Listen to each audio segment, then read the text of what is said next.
Hello and welcome to episode 71 of the Life in General podcast. My name is Nick. I'm Ian. You sound really echoey. Is that just me or is that... I don't know. It does sound a little different, but I don't know. Does it? It doesn't sound too bad. It doesn't sound like crazy bad. Well, anytime you talk sounds crazy bad, Ian. Just want to say. That's more the content of what I'm saying more than what it sounds like. Touche. So I just want to start out by saying that if I once again I apologize for our music episode that I botched week before last. It's pretty shitty. Yeah, the sound was terrible, hey, and it sucked too because I thought it was a really good episode. It was a really good episode. You know what? Hey, one big mistake in 70 episodes, I'd say you're doing all right. I'm pretty sure it's the second time I've done that. We did that one time, but we caught it. No, I'm pretty sure I recorded an episode and I ended up typing in the show notes that I had screwed up and messed up the mic inputs. I don't think that episode was anywhere near as bad. Probably not. I think you were just being a perfectionist on that one. I think this is your one mistake. Episode 69 was, like I said, I felt shitty because it ended up pretty. Yeah, it was a good episode, and if you can trudge through it, at least you'll get something out of it. I enjoyed the episode overall. Just it was just really and at some point, I guess we can always kind of go back and cover the topic. Maybe not in the length that we covered it, but we can touch on it at some point. I just listened to it the other day. We talked about Record Store Day. We're gonna talk about another Record Store Day because next year. So, and we're always kind of mentioning little things that we picked up, which we did on that episode. Yeah, that's true. That's true. That's all right. It'll be fine. In the grand scheme, don't be too hard on yourself. Well, I'm a perfectionist, so it's... Yeah, well, fine. Fuck you, you terrible fucking person. God, son of a bitch. Shame. You're useless. Except for you don't watch Game of Thrones, so you don't know what the reference is. Nah. So anyway... I do know what shame is. Any questions or comments, you can email us at lifeingeneralpod@gmail.com. Check us out on Twitter at LIGpod, on Facebook and all that stuff. Podbean, iTunes, Google Podcasts, TuneIn Radio, Spotify, just about everywhere else. So we have a topic for today, and it's somewhat political, even though it's not. Okay, it's not political, but it involves politics. It involves politics, yes. And so we've done some conspiracy episodes before, and I don't know why, but I really kind of enjoy talking about conspiracies. I do too. It's almost like a dirty. It feels like a dirty thing to even want to even listen to them or to know about them. Because, obviously we don't believe most of them. Yeah. But, some of them have weight to them. But yeah. I don't know. I think a lot of times, that, at least for me, it has more to do maybe with like some of the really like unbelievable ones. Like Flat Earth and Hollow Earth. Earth, yeah. It almost makes me wonder how people like believe some of that crazy stuff, like the fact that gravity doesn't exist and it's all a conspiracy. Yeah, I don't know. So we're going to discuss like some of the top presidential conspiracies, or conspiracies that involve presidents, because some of the ones I'm going to mention aren't really like presidency related, but they have something to do with the president. Yes, yeah. And so these aren't as like. You don't have to stretch the imagine as much to believe in these. Stretch the imagine. Is that what I said? Imagination. Yeah. Oh, fuck you. I knew what you meant. I was just correcting you for the sake of feeling superior for a second. At least you get 1 second.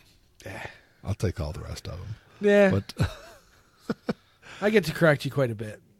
Just not on air. Okay, sure. So and I would say probably the biggest one. It's got to be the JFK assassination. Of course. Well, because there is a conspiracy there. There was a conspiracy there. The government acknowledged that there was a conspiracy there. What the conspiracy itself is remains to be seen. And I think that's probably the most interesting aspect of it is there's so many different theories. I'm kind of choking a little bit there as I drink my Pepsi.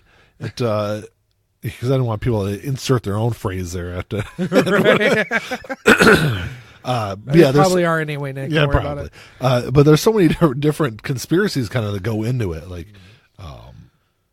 it's one of those situations where they can't all be right, obviously. Well, yeah. Which means until there's definitive proof, which there never will be, they're all wrong. So we know that Lee Harvey Oswald didn't shoot and kill the president. He didn't kill the president. Whether or not he was an actual shooter, we can't prove or disprove either way. No, and that's why I said killer. Right. Shoot and kill. Because the magic bullet didn't. There's no such thing. There's no such thing. The bullets don't defy gravity like that. Or physics. Unless you don't believe in gravity, then maybe. Well, it's not even gravity; it's physics. Because it wasn't necessarily defying gravity so much as it was defying motion. That's true. Motion. So I wonder if flat earthers and what do they call people that don't believe in gravity? Idiots. Gravity deniers. That's probably what they are. I wonder if gravity deniers are more likely to believe in the single bullet theory. Flat earthers, people who believe in one or two conspiracies are more likely to believe in all of them, or at least accepting of the greater idea that there are conspiracies around every fucking corner. So what are some of the conspiracies that go into the JFK assassination? Probably the biggest one is that the FBI did it, or the CIA. CIA did it. And I would say that's probably the most valid, at least not the CIA by itself. My favorite of them, and I only like this one because there's like this. It could almost play out like a fucking show. I mean, it could be Game of Thrones like, in the sense of how the person who made this documentary. I say that with air quotes because it's on YouTube. It's called From JFK to 9/11. Okay, and he basically follows the money, essentially. Okay. But going all the way back to the late or early 1900s, pre-depression. Specific individuals, specific organizations. What, all building up to this, or building up to the coup? The JFK assassination was the culmination of a power grab, in a sense. Not like... So it was a coup. It was. It was a coup no matter what, but I mean, it's hard to break down this 4-hour documentary into, 2 minutes. Do you remember the name of it? It's called From JFK to 9/11. Okay. So I'm sure people can Google it and watch it. Let me just point out, I guess the implication is that the primary players in the JFK assassination are the CIA, Lyndon Johnson, George H.W. Bush. Because he was head of the... Was he head of the CIA? He claims he wasn't. He said he was not in the CIA then, but there are records that show that he was. So, there's some discrepancy on the factual front anyway, but and then members of the mob as well. All these... George H.W. Bush involved, but also as a result of his family. Prescott Bush, the Harrimans, the Rothschilds. I mean, it starts back then, and it was the robber barons, the consolidation of financial power in the world. Uh-huh. And JFK was, there's no denying that there were certain things he was doing that would have hurt those people financially. So it wasn't more so what he was doing that got him killed. It was just him being there. It just happened to be the correct time. No. He was shot because of things he was doing. He was killed. He was taken out because of things he was doing. Because that was But he was gonna break up the CIA, which would have hurt all of those families because they created the CIA, and according to this line of logic, yes. There isn't anything in it that he brings up that it's like, oh, well, that's fucking crazy. It's just little details that you can't be sure of. Yeah. So, well, I think when you have 4 hours of little details, that's a big chunk of it. I think there's a lot of conspiracy theories that are kind of like that, though. Right. And they kind of feed off of, they find little truths. I would say outside of like the crazy ones. Right. If I was easily convinced, but not so easily convinced to believe something fucking crazy, I would have no problem believing this. Yeah, this you don't just stretch your imagination. No. And what I like is he breaks down not only the line starting from back then, this line of power grabs and money and everything else that leads not only to JFK but also to 9/11. Yeah. Again, through the Bush line. But also, which I'm sure we'll get to. We will. That's one of the ones that we're going to bring up. But also the details of how it was executed logically based on what evidence we have in terms of, well, it's not really evidence because it's all firsthand accounts. Uh-huh.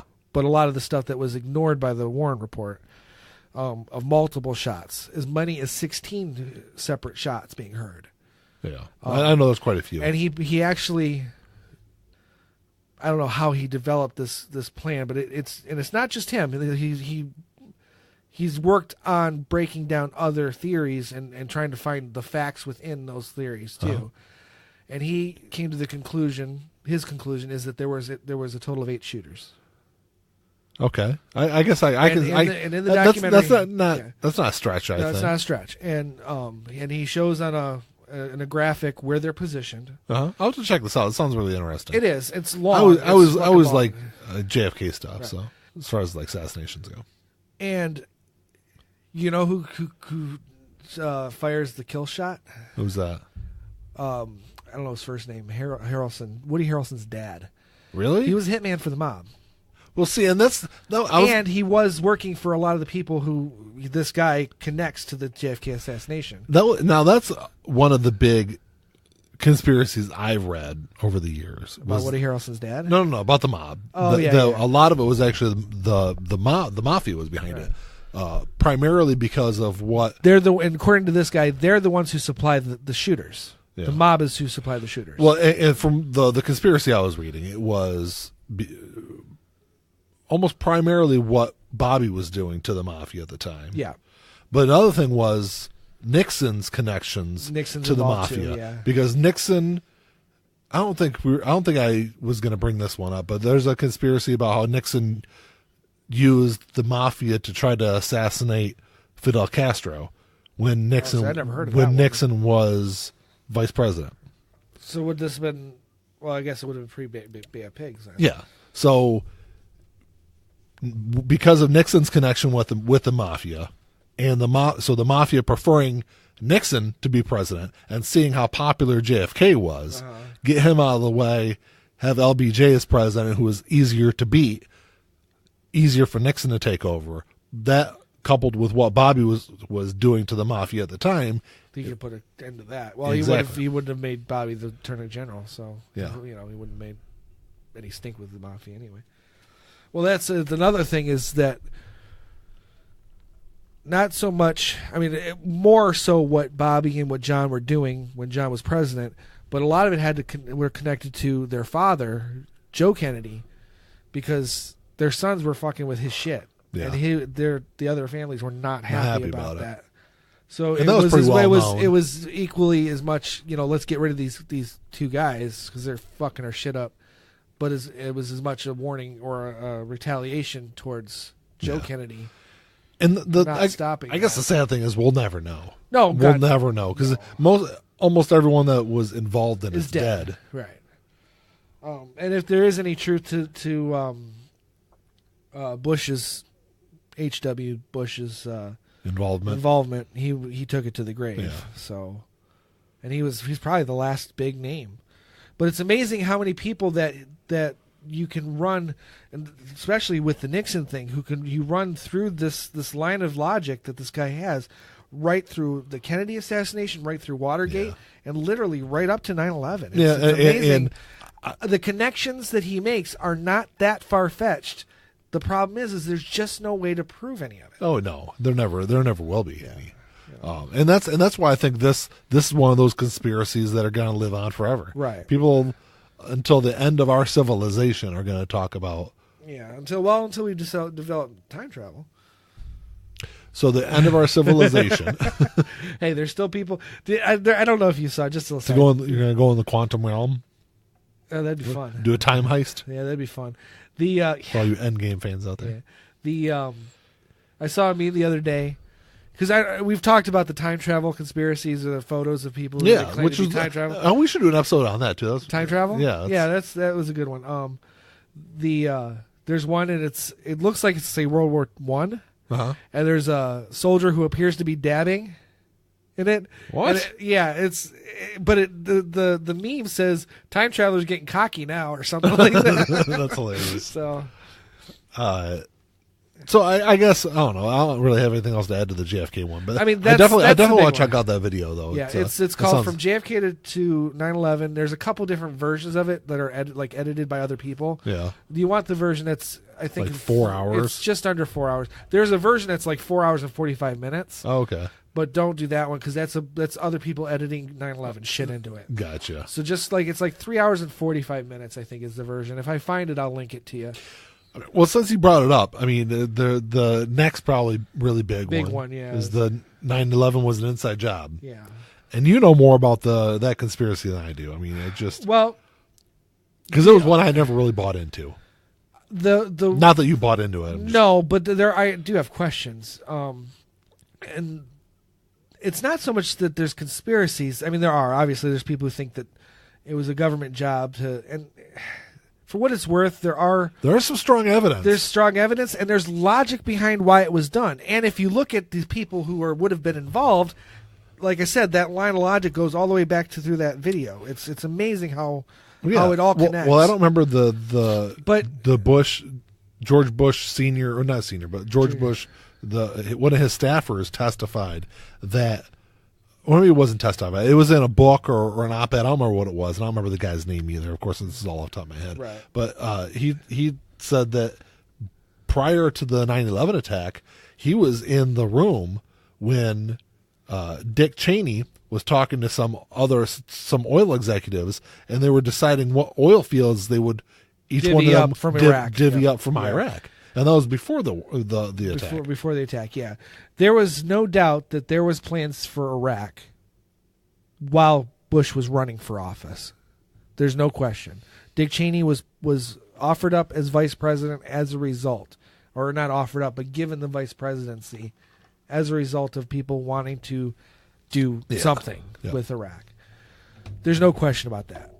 How far you could take that to who's to blame? Dick Cheney is one of the most evil son of a bitches on the planet right now. Yeah, I mean, I would have to agree. So there's no question that, if you can find something shady and dishonest and bad, I'm sure he was probably involved.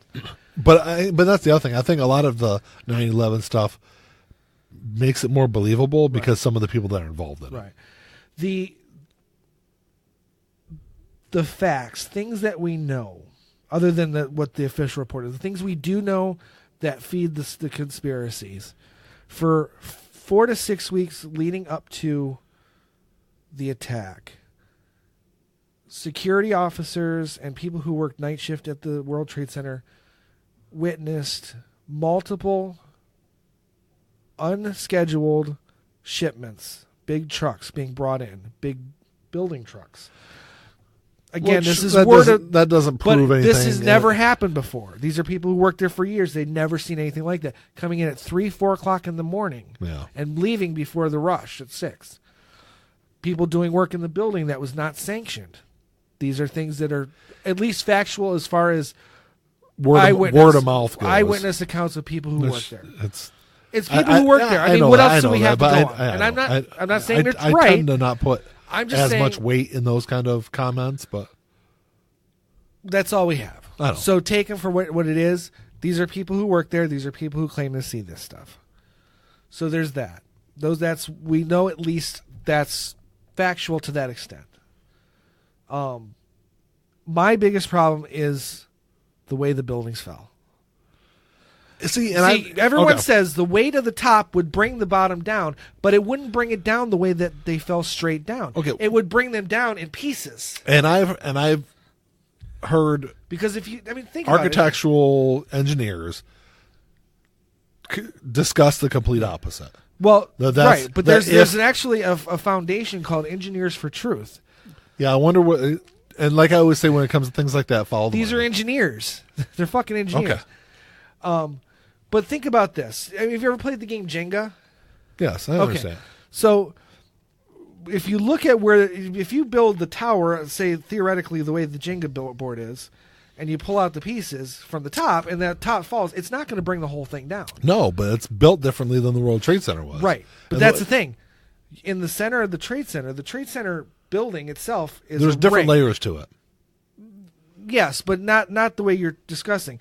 There's a center column. Yes. And the building itself is around that. Mm-hmm. So, because and that's why I meant by different sections. Right. That center column was 40 solid steel beams. The weight of the top would not crush those steel beams to nothing. See, but here's and this when what you I'm get saying. to the bottom, there's no evidence of those that all that is crushed. I've seen literally dozens of videos from structural engineers, and I've seen dozens of videos from structural engineers that say the exact same thing. So one engineer says one thing, one engineer says the other. I'm just looking at the way weight distributes as it falls. It's not going to fall straight down. Unless that's the way it's designed to, and that's the whole point. But those buildings were designed to take the strain of getting hit by planes. Okay, they were designed to handle that, and they still fell. But what I'm saying, and when they're falling, you do see explosions coming out from the bottom. You can see it in the video. The thing I can question is more so than that is the whole issue with Building 7. Right. Well, that was the what's the name of the guy who owns the... I know, but he says he brought it down. There was no reason to, really. Right. But he said... Well, that's where the conspiracy theories get deep. There was reason to bring those buildings down because of the all that money that disappeared from the Pentagon was being investigated in those buildings. In those buildings. Yeah, I know. And that's what it was like $2 trillion or something like that. It's... and I think the 9/11 one, conspiracy, I think a lot more people... probably fall on one side or the other than, say, some of the older ones like the JFK assassination, because it's something that's a lot more recent. And like I said, the government has admitted that there's a conspiracy with JFK. It's open to debate on the 9/11. I don't want to make any assumptions, any decisions. I want truth. I don't care. The only thing I even mention about it is just... As I understand physics, which is minimal, of course, I'm not an engineer, I'm not a physicist, but just seeing the way other things fall, that doesn't look right to me. That does not mean that I believe there's conspiracy either. I'm just willing to keep a slightly open mind about the conspiracy because I see a discrepancy with it. That's as far as I'm willing to go. That's fine. Because I don't want to be that guy. I think if... I would think if we had a different president and a different vice president at the time, maybe people that were seen to be more honorable. Theoretically, it wouldn't have happened. Because maybe the conspiracy theory aside, there was plenty of warning leading up to it. There's plenty of warning leading up to it. There was warning for several years before that. Right, and it would have been Gore, and let's face it, the first attack on the World Trade Center happened under his watch, Clinton's watch, technically his as well, just because he was vice president. There's no way he would allow a second under his watch. I just don't think he would have. Well, the incoming Bush administration was warned that, and this has been proven, that the Bush administration had been warned, not necessarily that 9/11 was happening, but there was an attack. But there was an imminent attack planned against the United States. And involving airplanes. Or at least involving the World Trade Center. I think that's probably more speculated than proven. Yes, but because officials inside both administrations said that there were discussions about Osama bin Laden during the transition. Right, but there's the false flag thing to start a war was suggested during Cuba. Okay, blowing up a passenger airliner over the waters near Cuba and blaming Cuba for it. So that's one thing. Two, they had done exercises, and they were training for planes to be used in the exact same way they were used on 9/11. Mm-hmm. These were ideas that were known, at least not expected, but they were preparing for these scenarios. And then when the scenarios happened, they said, "Oh, we never would have thought that." But they were preparing. The military, the Air Force, and the Army were both preparing scenarios for planes being used like missiles. Yeah, but and kind of going to that part of it, the whole false flag issue. What lends credence to that is the United States has been caught doing it before. Right, Gulf of Tonkin. Exactly. That was the next one I was going to get to. Yeah, the Gulf of Tonkin was the backup plan for that Cuba thing. Yeah. And that was just to keep us in Vietnam, to get us more into Vietnam. So if anyone out there isn't familiar with what happened, it was August of 64. The U.S. claimed that they were attacked by, I think it was 3 Vietnamese North Vietnam warships. Right. And it was the USS Maddox. Had chased these 3 ships back. I don't remember if they sunk a couple of them, but there was fire exchanged. And the only damage done to the Maddox was 1 bolt hole. And then the U.S. claimed 2 days later, on the 4th, that another attack happened in the same waters, Gulf of Tonkin, which is just off the coast of North Vietnam. And that was the basis of escalation in Vietnam. Right. Under LBJ, because this was less than a year after 64. Yeah, because Kennedy was it was September of 63, right? November 63. So you're talking a couple of 9 months later. Yeah. And this was the basis. And actually, in 2005, there was paper where it was declassified in 2005 that admitted that there was no Vietnamese ships in the water in the Gulf of Tonkin on the 4th. Yeah. And so the first attack is now believed that actually the U.S. engaged those Vietnamese ships. Yeah. And it was all just used to get us into the war. Yep. Well, or to escalate, because we were already there. Yeah. I mean, but on a minimal level. It escalated police after action that. level. Yes. So that's what I was going to say too. That these conspiracy theories are the ones that aren't like batshit fucking crazy. There's reason to suspect that they could be true, or at least have some truth to them, because there's history. Yeah, there is obviously. So like I said, the 9/11 one is kind of polarizing because we are so close to it, too. I just want to know the truth. Yeah, I seek the truth. We'll never know. That's the thing with a lot of these. We're never gonna know. Right. Like the next one. I got next one here. Yeah. And this is definitely a more recent one. Okay. And it's another one we probably will never know. And that's that President Obama was born in Kenya. Well, that's I'm just joking. We know. Yeah, that. we know. And we pointed out, even if he was, it wouldn't have fucking mattered. No. So now, granted, I don't know if you remember this, but this whole birther thing was started by Orly Tates and Donald Trump. Yep. And and yeah, like you said, it doesn't matter if you have a U.S. citizen parent who hasn't renounced their U.S. citizenship. You can be born on the fucking moon, and you're still going to be a U.S. citizen. Yep. So it doesn't matter. Now, and granted, and that's the thing with this conspiracy is that would have had to been a hell of a foresight, because he was born 61, I want to say. That sounds about right. So early 60s. So yeah, he was 47 when he became president. So he would have had to been born in Kenya. In 61, sorry, I didn't mean to smack my microphone. With the whole plan that he would be president. He would be the first black president. So the announcement was in multiple newspapers in Hawaii. So he would have been born. Yeah, so he would have been born. They would have had to falsify the birth certificate, and then falsify the announcements. Yeah. For what purpose? 45, 46 years before he was even... Because it was 1961. Right.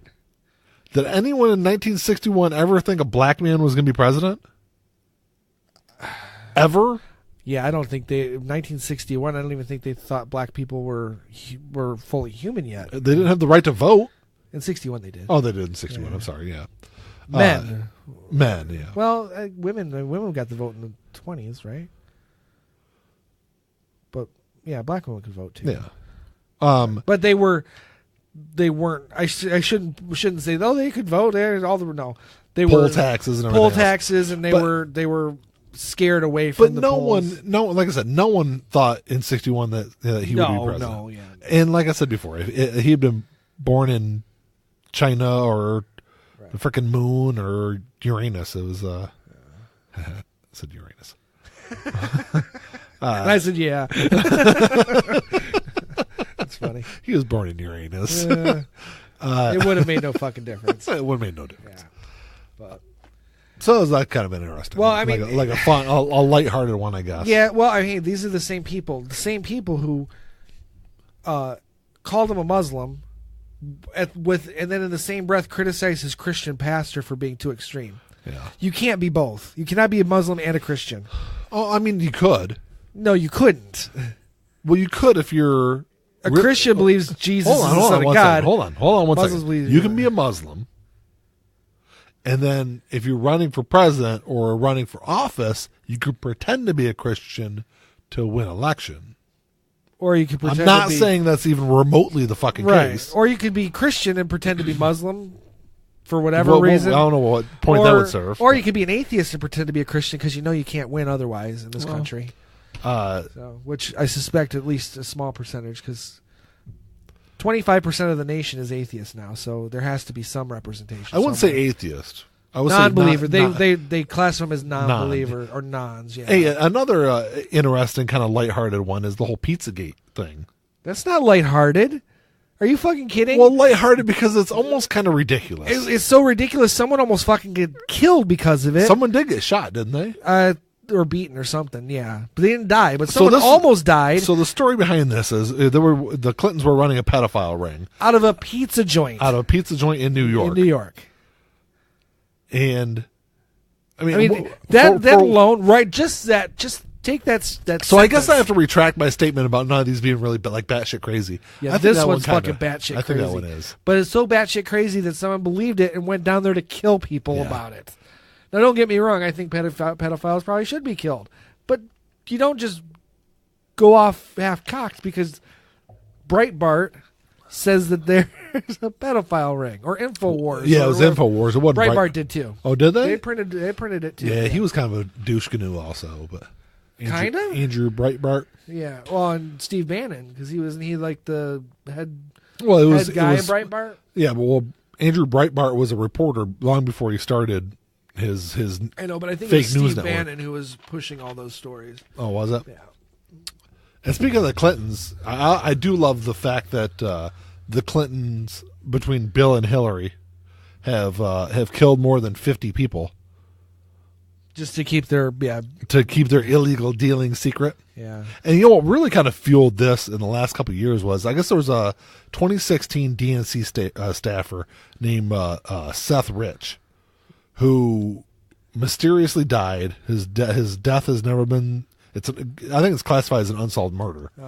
And it's alleged that he conspired with WikiLeaks to obtain the emails and help release all of Hillary's emails, and that's why the Clintons had him killed. Okay, so this is what I do when I look at these conspiracy theories. I ask myself certain questions. One, what do you benefit? That's the big one. Because there's no point in going through the trouble of having a conspiracy unless you're going to benefit big. And that's why I side more with the government's official story on 9/11, because I don't think that Bush and Cheney, they got a lot out of it. They didn't need to do that to go into war. They didn't need to go to those extremes to get what they needed. Yeah. And it didn't justify the benefit, the cost-benefit ratio. So that's how I feel about that. So these are the questions I ask. One, what's the benefit? What's the prize? Uh-huh.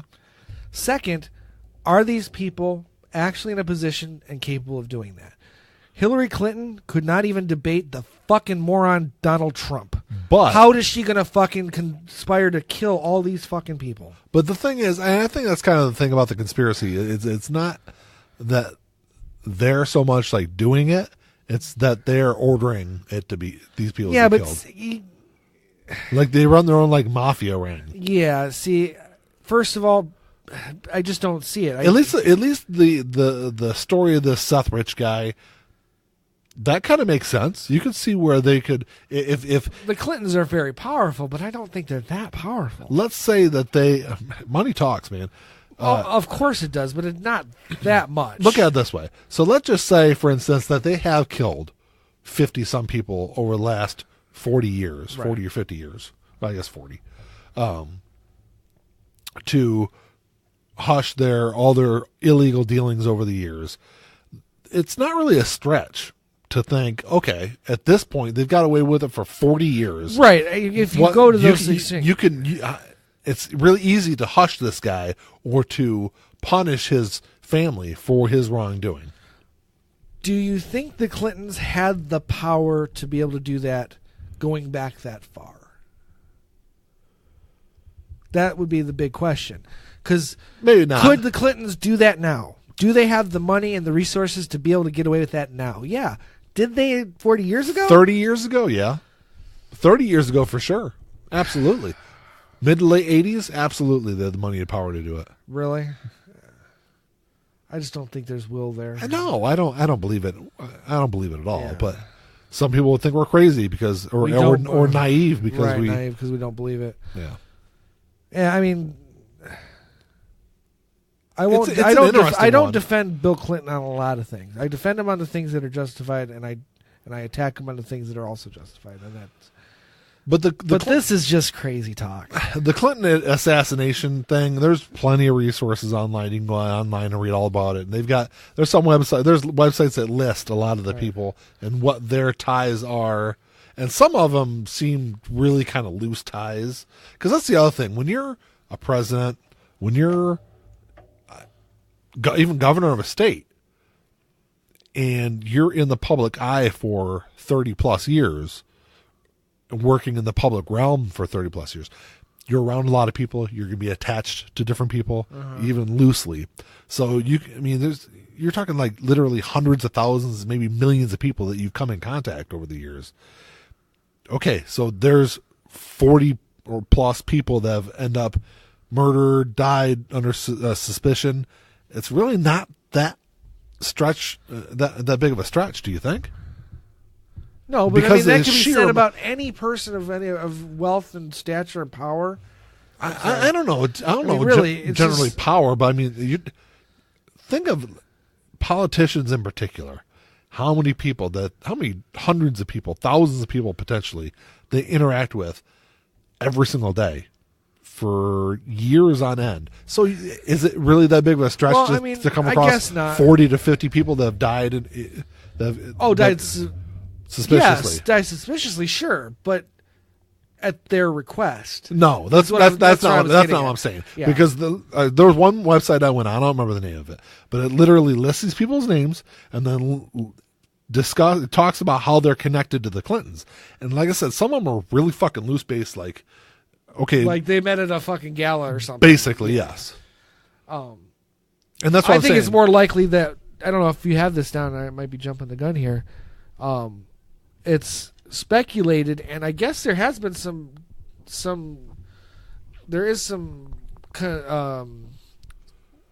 what's the word I'm looking for? I don't know. You like banging on the desk. Yeah. What's that type of evidence that's like circumstantial? Circumstantial evidence that points that Lyndon Johnson had his own sister murdered. No, I don't have that one on there, but and I don't know if I know about that one. Yeah, he had his own sister murdered. And why? I don't remember, but the guy who killed her was actually one of the shooters at the Kennedy assassination too. That's in that same documentary. Really? I'll check that out. So, but anyway, I wasn't sure if he had that. No, I don't. But Johnson was a son of a bitch. He would have admitted it. And if you took Clinton out of that scenario and put Lyndon Johnson in that scenario, I'd almost be willing to believe it. Really? Well, I mean, yeah, I really would. Johnson did some shit, but I really don't know if I have anything on here in my list on Johnson. I do have. Well, I guess. Well, I mean, he's connected to the Kennedy conspiracy. Yeah, and the next one I was going to bring up, he's connected to also, which was Nixon keeping the Vietnam War going.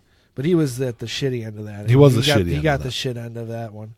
So in 1968, the Paris peace talks were going on that were in from what I understand and what I've read about it, they're really close to ending the war. A deal. They had basically a deal in place in agreement. Nothing was signed, obviously, to end the Vietnam War. And this was in 1968. This is in 1968. And it really hadn't quite escalated to full-blown war status yet, had it? Oh, yeah.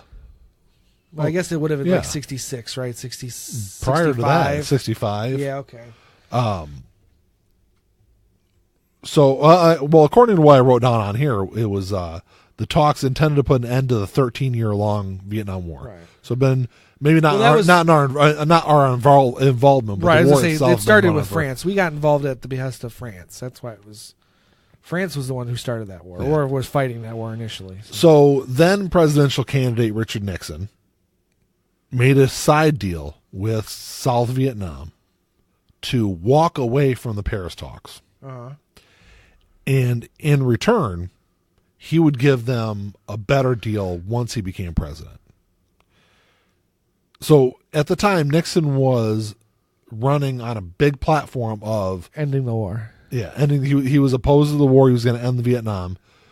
And there are declassified recordings that were released, I believe, I think it was in the first or second. It was during Obama's presidency. I don't remember if it was first term or second term. And in these recordings, there were discussions about how the FBI bugged the telephones of the South Vietnamese ambassador. And in 68, he made contact with, I remember her first name was Ann or Anna, but I don't remember her last name. But she was part of the Nixon campaign. And she's on there discussing whatever the better deal was that they were going to give the South for backing out. And on another recording, LBJ is in the Oval Office with I think I've actually heard this recording. I think he's the head of the RNC. He's someone high up in the Republican Party in 68. And Nixon and LBJ says, what Nixon did to this deal is treason. Yes. And the head of the RNC or whoever the Republican guy was agreed with him. But LBJ went on to say, but look, I can't, if we go public with this, how is it going to, one, damage the confidence in our country? Because at this time, opposition to the war was huge in 68. Oh, absolutely. So by 68, it was the most unpopular thing ever. So, well, next to racism. And Hitler, probably. Communism. There's a couple other things. Yeah. But anyway. Well, a lot of those hippies were socialists anyway. So, so one, they would have to admit, the other thing they would have to admit was that they're bugging the South Vietnamese ambassador. Right. Which that in and of itself would have been huge. So they're spying on South Vietnam. And the other thing is that Johnson would have to admit that he personally had knowledge of this deal that Nixon had done. Right. For a period of time prior to admitting it. So really, if you look at that and you look at this deal, so basically in 68 the war would have ended. So there are 22,000 American lives that would have been saved. Because that's what we lost between 68 and 75? Yes. Okay. Seems like a low number, actually. But so Nixon wins by, it was slim, a couple of percentage points. He won the election in 68. He won by a landslide in 72, right? Yes. Okay.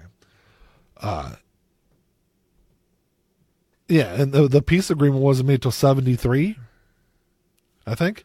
Well, there's some debate as far as when the Vietnam War ended. Technically, it ended in 72. Technically. But our troops weren't completely out until 75. Okay. And that was there's 22,000 lives. So I mean, it's like that's a conspiracy, but because it's not really though, because there's facts to back that up. We have the recordings. We do have recordings. We know what type of person Nixon was, And you could look at the numbers and, I mean, I guess it's still a conspiracy because we can't definitively prove it, but there's enough evidence to be able to say that one's probably on the truth side. Or lean towards truth. Lean towards the truth, right. Because the same thing happened with Reagan. That's the next one I was going to okay, because it seems to be a Republican plot tool to use. Well, and Reagan and Nixon were very close friends, so it's not surprising.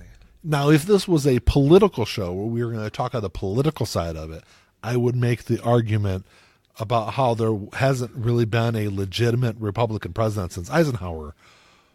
But this isn't a political show, so I'm not going to go down that road. But that doesn't diffuse the fact that Eisenhower was the last legitimate Republican president, and he was president. He left office in 1961. Yes. So was it 1961? Yeah, it was 61. Wow, that's.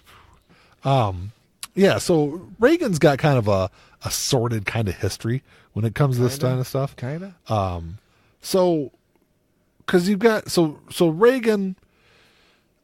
Probably more on the conspiracy side of it because it's not as widely known and believed as the other half that I was going to talk about.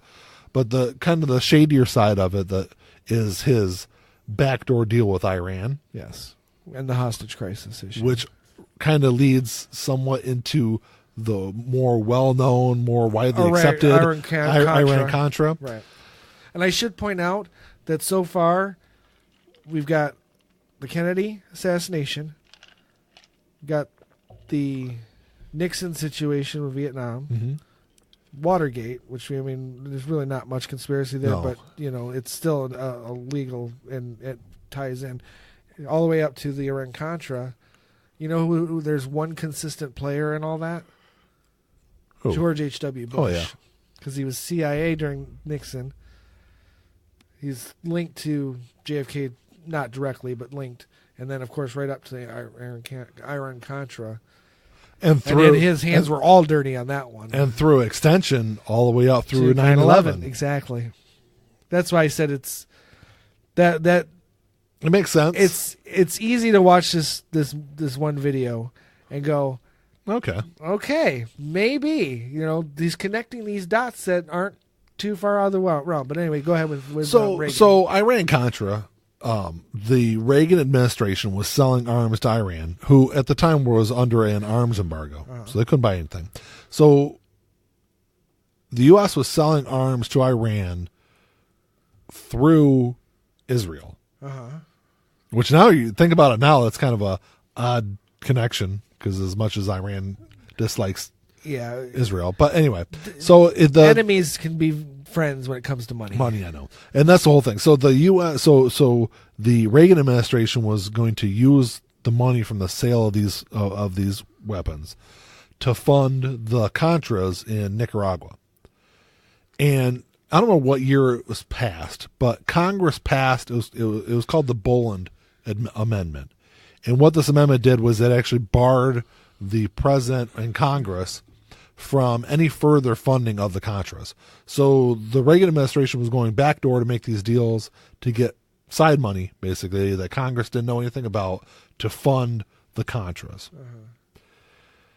Which we should point out we're fighting who? Or did we not look that up? I didn't look there. I should have, but that kind of ran out of time. I pulled an E and got lazy with my notes. I guess because I didn't really go into great detail with Iran-Contra because it's not really a conspiracy. Well, the behind the scenes details are the conspiracy, because I think kind of what led into Iran-Contra because you could argue the weapons deal itself was based on Reagan's promise about the hostages. Not really, but kind of. It kind of led into it, but it had. He said, "Hey, look, you hold on to these hostages. Don't play ball with Carter." Because I want to win the election. If I win the election, we're going to be able to supply you with weapons low cost, because that'll also help me supply these guys over here. So let me get to all that. So the conspiracy goes that part of the deal that Reagan, the incoming Reagan administration, because it wasn't it was just president-elect. Well, he wasn't a president-elect. He was just campaigning at this point. Right.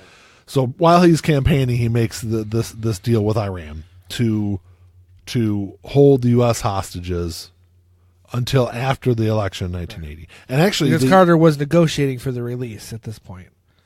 Correct. And if you want to look up this aspect of it, this is what's known as the October surprise. Yes. And it's all matter of public record. This was the leading issue in 1980. During the presidential election, it was these 52 hostages that are being held by Iran. And actually, it's literally 20 minutes after taking the oath of office, Iran releases the hostages. Yep. Very conspicuous timing. So the newly elected incoming Iranian president, I want to say he took office in like February of 1980. Okay. So this would have been the next month after Reagan. Oh, no. I'm sorry, a year before Reagan. Yeah. So 10 months before, or 8 months, whatever it was, 8 to 10 months before the election. Yeah. His name was Abdul Hassas, I think that's how you say it. Mm-hmm. How would you say that? Abdul Hassas, that's phonetic. Abulhassas, and then his last name is Banisadr. If you Google this guy's name, and I think it was the New York Times, Mm-hmm. So a couple of years ago, he wrote an op-ed and laid out his role in all of this, and he admitted to all this going on, and so his platform running for president in Iran was freeing the hostages. That was his main part of his platform, and that's what helped him win the election. And Reagan, you mean? No, this guy in Iran. Oh, okay. So he wins, and then after he wins, he's informed, okay, well, we have this deal, and I don't even think that it was really named who the deal was made with. But there was a deal in place that they could not release the hostages. Oh. So he writes this whole op-ed a couple years back, and goes into a lot of detail of it. And like I said, if you Google his name, I'm sure the op-ed will probably come up. I'm pretty sure it was the New York Times. I'm not 100% sure though. But as part of the deal, the U.S. would supply arms once again through Israel, and the big issue with Iran at that time was the U.S. freeing up assets that had been frozen in the U.S. So that was their big issue. So it wasn't necessarily guns; it was the assets that they wanted. Right. But either way, it was a win-win. Correct. For everybody. Except for Carter and Oliver North. He took the fall for it. And there was one clip that I found where this guy was talking about it, and he said, "This is a direct quote from this Iranian president." He said, "It is now very clear that there were two separate agreements. One, the official agreement with Carter in Algeria. So that was the official agreement that they were working on. Negotiation agreement, yeah. The other, a secret agreement with another party, which it is now apparent was Reagan. So that leads me to think that he didn't necessarily know at the time who it was, but knew that there was a side deal. It says they made a deal with Reagan that the hostages should not be released until after Reagan became president. So then in turn, Reagan would give us the arms. We have published documents which show the U.S. arms were shipped via Israel in March, about 2 months after Reagan became president." Yeah. So I mean, that one to me that one's always been kind of a clear cut, kind of non-conspiratorial one. I wouldn't say it's kind of clear cut, because really, outside of this president, you can't really prove it again, and there's no way. I mean, most of the people involved are now dead. But as far as like official statements on it in favor of this whole action actually really existing, I want to say there's only like 4 or 5 people that are out there talking, or have been out there talking about this, and one of them is this Iranian president. Yeah, I mean, like I said, that one I don't have any problems believing in that one, because that's, it's par for the course for someone who, got their political playbook from Nixon. It's not really that far-fetched. And dealing with, and that could connect to Reagan, and that could connect to Bush. That whole group. Donald Rumsfeld was in there at that point. He was CIA, I believe, at that time. So that connects again back. It's amazing how many through lines there are with a lot of these. There is. It's really interesting. And I've got one more that I want to finish off with. Is there any more that you? No, I don't have any more. Granted, I did come as prepared as I usually do. Yeah. So it's not surprising that I ran out of topics. I didn't run out of topics. I can discuss any of them, but. Well, you should. This last one you should know quite a bit about. Okay. You have any guesses on what it is? That all the Democratic presidents have been lizard people? No, but that's an interesting one. Because that's one too. That's there is. Well, at least that Hillary Clinton and Obama were lizard people. Yeah, I didn't try to go into the lizard people. Or reptilian aliens. So you have no idea? I'm sure I do. You're going to have to fill me in. It's the Trump-Russia conspiracy. Oh, see, I wouldn't have guessed that one because it's not a conspiracy. Well, it is. It is, but it's not. I have a feeling it's going to. History will purport that it. Well, see, but it's another one. It can't be. I guess it can't necessarily. All right, let me put it this way. Did the Trump campaign commit treason on Trump's behalf with Russia? Most likely, yes. Did Trump himself personally have any involvement? That's the question. See, and that's what I was getting at. Because there's really, I think it's been proven beyond a shadow of a doubt that Russia, in some way, interfered in the presidential election 2016. On Trump's behalf. But, I wouldn't say on Trump's behalf. The report said on Trump's behalf. The Mueller report says that. Hold on. Let me say this. So there's no doubt that Russia interfered. Okay. The question is, and where the conspiracy part comes in, is what, if any, role did the Trump campaign play in it? Or were they just ignorant participants? I would say that their participation was silence. They were told, some of them, again, but that's not necessarily participation. It's participation after it's what do they call that when you know a crime is being committed and you don't report it? But what crime was being committed? That's a cyber attack. See, but I don't think they knew. It's an act of war. So I don't know if they knew that aspect of it was going on. Okay, I would say maybe they knew. Possibly the Obama administration might have known more about the cyber attack side of it than the information and the false information game that was being played by Russia. Okay, then I guess the argument could be made. If I'm going to be completely open-minded, the Trump campaign was aware that Russia wanted them to win, and that Russia had means to help them. They may not have known what those means were, and they may not have cared. Yeah, and that's their guilt comes from the fact that they said, "Okay, go ahead and do it," regardless of what it is. Guilt is kind of an interesting word to use, though, because when it comes to if they know, I'm not talking legal guilt. I'm talking like moral guilt. Okay, all right. I'll play it. But me being the legal person that I am, when you say guilt, I think legal guilt. Okay, these are people because morally you're correct. It's absolutely, even if it's not illegal per se, it's definitely immoral. Right. We're dealing with people in all these conspiracies, regardless of who it is, and regardless of their level of legal guilt. None of these people are held to the same standard of law that normal people are. None of them. Rich people in general are. Exactly. None of these people. Johnson, Nixon, Reagan, Bush, all of them, Cheney, all of them, and Trump. Trump's the worst because he flaunts it. Yeah. He stands on a fucking stage and acknowledges it. That's what makes him worse. But none of these people have ever been held to the same legal standards that we are. No, not at all. So when you start talking about law, the law's kind of fallen silent when it comes to the ideas of any of these people ever facing justice for their crimes. I'll say real quick about the Trump aspect of it and the Trump conspiracy, and I'm trying my damnedest to stay non-political when I discuss this. Hey, that was the most. You just got a huge jump out of me. I mean, as far as like following the middle ground. Yeah.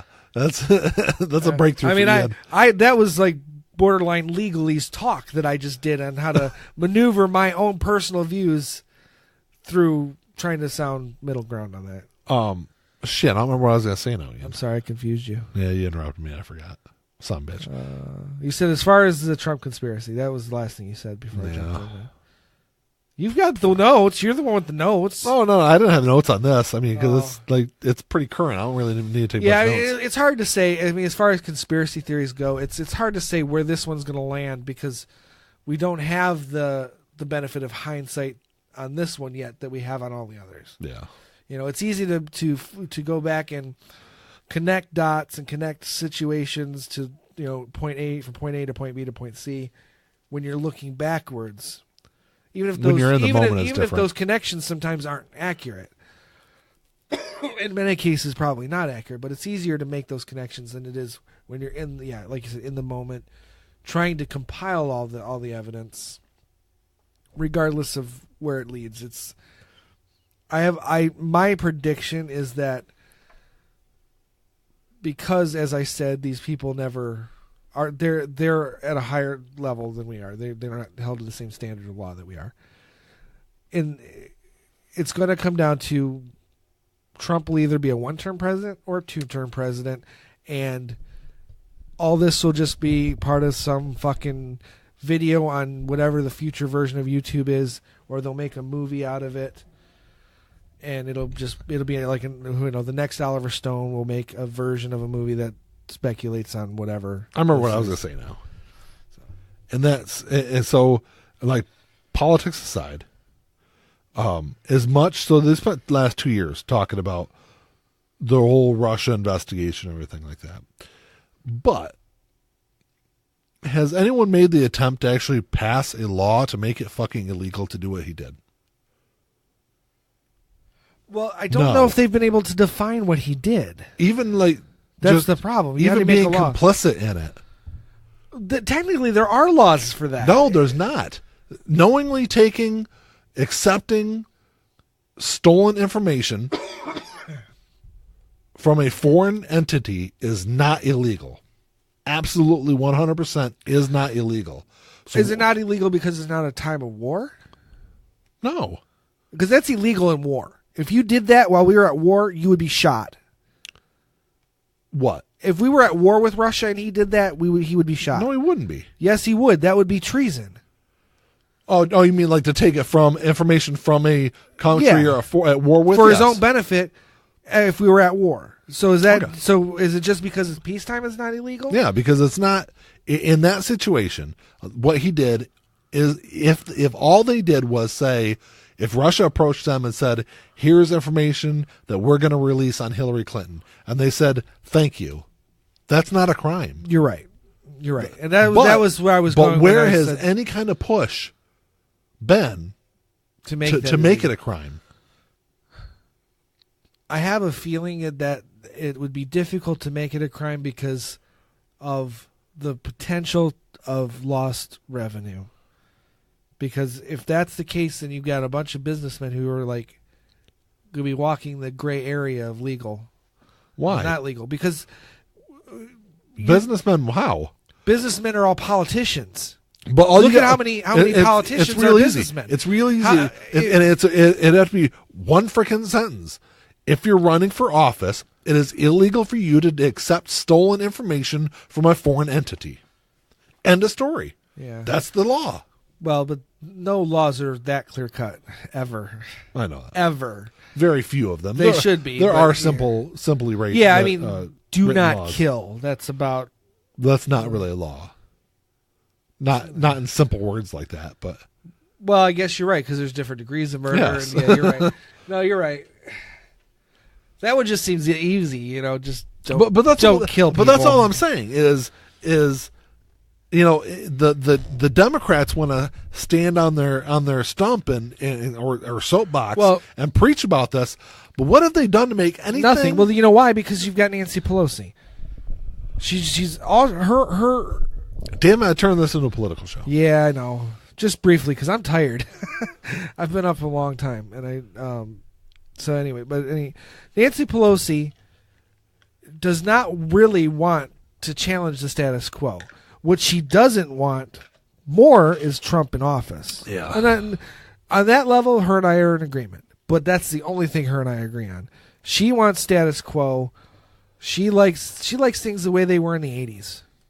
I mean, really, as far as like politics go, she doesn't. She's old world. She's not gonna change any laws for anything. No. Unless she knows 100% it'll get Trump out of office. That's the only thing she's ever going to push for that. So, but I don't know. Back to the topic. I mean, there's just a lot of really interesting conspiracies out there. Did you pause it? No, I just. Is it still recording? It's still recording. Okay. I clicked on something and screwed something up. The view. Right. I just zoomed out. Sorry, we got a little distracted there. I got distracted, not surprisingly. Ooh, shiny object. He is distracted. That's not untrue. Seriously, it's not untrue. I've always had that problem. So anyway, I don't know. Yeah, that's all I had on the whole conspiracy. Yeah. No, it's a fascinating topic, and I'm curious to see what you think when you get a chance to watch that video. Yeah, I'll definitely check it out. Yeah, like I said, I'll find it and I'll link it to you so you know exactly which one to watch. So, and if I guess we could always put a link in the description too. I don't know. Can you? I mean, I don't want to focus too much on the video, but right.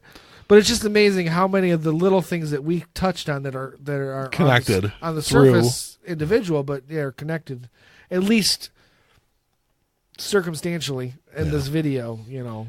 But it was one of the first videos I ever watched on the Kennedy assassination that I was like, you know what? As far as if I had to go to my grave, right, or someone put a gun to my head right now and said, which version of the Kennedy assassination do you believe? That's the believable That's the one I would go with. Yeah. So, but anyway, all right. You know, well, that's all I got, Ian. Yeah, that's all I got too. Any questions or comments? You can email us at lifeandgeneralpod@gmail.com. Check us out on Twitter and Facebook, and follow us on your favorite podcatcher there. Absolutely. And we're easy to find. Something like that. Yeah. Well, until next time. Talk to you all later. What the fuck was that? I don't know. I was trying to sound sensual or something. I don't know. Did you say sexual? Yeah, like, you know. Sensual? Sensual, whatever. I was trying to sound like jazz radio of the 80s. Peace.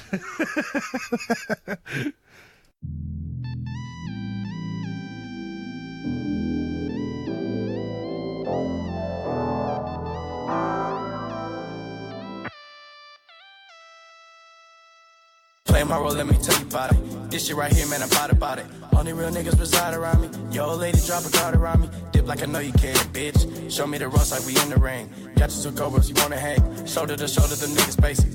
You know I won't lie. You know that I ain't for that fuck shit. You niggas alright, but I'm way better and she love it. Know that y'all sick as fuck. Here go this tissue, bruh. We taking the dub. Hoping you get you some. This hit like a pick me up. She taking my drugs. Now they see the sign. That's some dollar sign. Now they sick as fuck. Now they sick as fuck. Tell them get well soon. Tell them get well soon. Now you sick as fuck. Get well soon. Oh shit.